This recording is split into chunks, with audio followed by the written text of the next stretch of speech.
বলেন বিশ্বকবি রবীন্দ্রনাথ ঠাকুর বাড়ি চলে আসলাম কোথায় সেটা পরে বলতেছি ভিডিওতে। আর এখানে অনেক ইতিহাস জানাবো আপনাদের। আচ্ছা, আমার সাথে আছে ভাই ভাবি, তাদের নিয়ে আমার পায়ে অনেক ব্যথা। তাহা তো মেলা কামাবো মনু, একটু ঘোরো বুঝছো, একটু ঘোরো।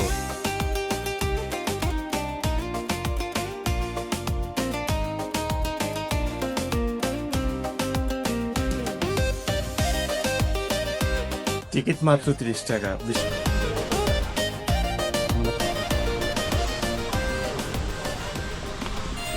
একটু পাশে থাকবেন।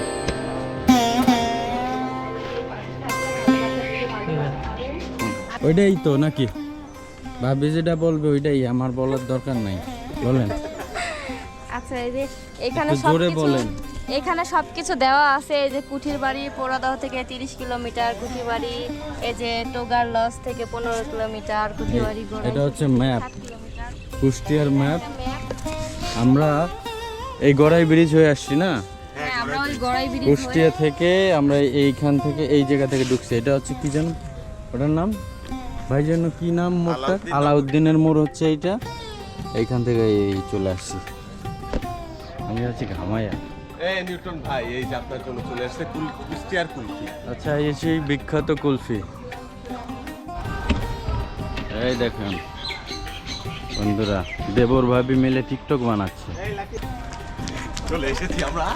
এই দেখেন কন্টেন্ট ক্রিয়েটররা কি করে। আমরা এখন এই যে গেট থেকে ঢুকতেছি। ভিতরটা অনেক সুন্দর। এই যে এই রোডে ছবি তুলতে হবে, এখানে অনেক সুন্দর। স্থির একটা এটা দেখো। আমার জন্য আমার রবীন্দ্রনাথ ঠাকুর দাদু বানিয়েছে। আমার দাদা শ্বশুর। কিছুদিন আগে এখানে একটা মেলার মতো হয়েছে, যার কারণে প্রত্যেকটা জায়গায় এরকম সুন্দর করে রং করা, রাস্তাগুলো এত সুন্দর। আর আমরা এখন ওই গেটে ওখানে প্রবেশ করব। ওই যে বাড়িটা দেখতে পাচ্ছেন, ওটা কিন্তু সেই অরিজিনাল বাড়ি। একটা গাছ দেখেন, এটা হচ্ছে রবীন্দ্র স্মৃতি বিজড়িত গাছ, বকুল গাছ। এটা মানে আমার মনে হয় সেই রবীন্দ্রনাথ ঠাকুরের ওই সময়ের বকুল গাছ এখনো বেঁচে আছে। এই হচ্ছে এই পুকুরের ঘাট। এই যে যে সিঁড়ি বা এই লোহার সিঁড়ি, সেই সময়কার রবীন্দ্রনাথ ঠাকুরের যে সময়কার, ওই সময়কার ব্যবহৃত সিঁড়ি এর উপরে যাইতো। আর এই চুন সুরকি দিয়ে বানানো সেই ঘর অনেক পুরনো। ওই গাছগুলোও মেবি, ওই গাছগুলা কাছে গেলে দেখা যাবে ওই গাছগুলোও মেবি অনেক পুরনো। আমি একটু আস্তে আস্তে করে যাই। তোমাকে মারবো না, তুমি ভয় পাও কেন? আমি তোমাদের খুব ভালোবাসি। এই সেই বাড়ি। উনি তো অনেক ধনী, মানে জমিদার ফ্যামিলির ছেলে ছিল। দেশে ইন্ডিয়ায় সব জায়গায় মোটামুটি ঘর বাড়ি যেখানে পারছে করছে, পয়সা ছিল।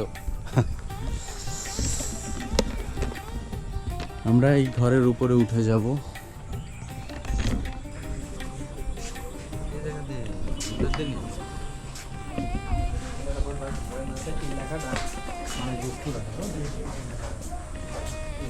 চালিত স্পিড বোট, সরি ইঞ্জিন চালিত স্পিড বোট চাপলা রবীন্দ্রনাথ ঠাকুরের ব্যবহৃত আহারে।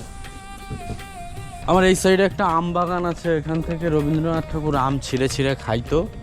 মানে এগুলা হচ্ছে নতুন, ওইখান থেকে ছিঁড়ে ছিঁড়ে খাইতো, মানে ওই গাছগুলো অনেক পুরনো। এটা আমাদের মোটামুটি এখন হচ্ছে আমরা খাবার খেতে যাব। খাবার খেতে যাব। একটা বনভোজনের মতো আয়োজন করা হয়েছে, ভাই বাসা থেকে রান্না করে নিয়ে আসছে। এখন আমরা, এটা হচ্ছে রবীন্দ্রনাথ ঠাকুরের কুকুর। দেখেন রবীন্দ্রনাথ ঠাকুর যেখানে গোসল করতো সেই জায়গায় বসে আমরা এখন ভাত খাবো। কি ভাবি? এই যে এখন আমরা খাবার খাচ্ছি। এই যে আমিও আছি। আমাদের বকুল তলায় না এটা হচ্ছে কি তলা লাগে? কাঁঠালতলা, কদমতলা। না আমাদের কদম তলায় ভিড় জমেছে, বসেছে মেলা, খাবো আমরা সবাই বসে। এটা দেখে দেখি আমাদের বকুল তলায়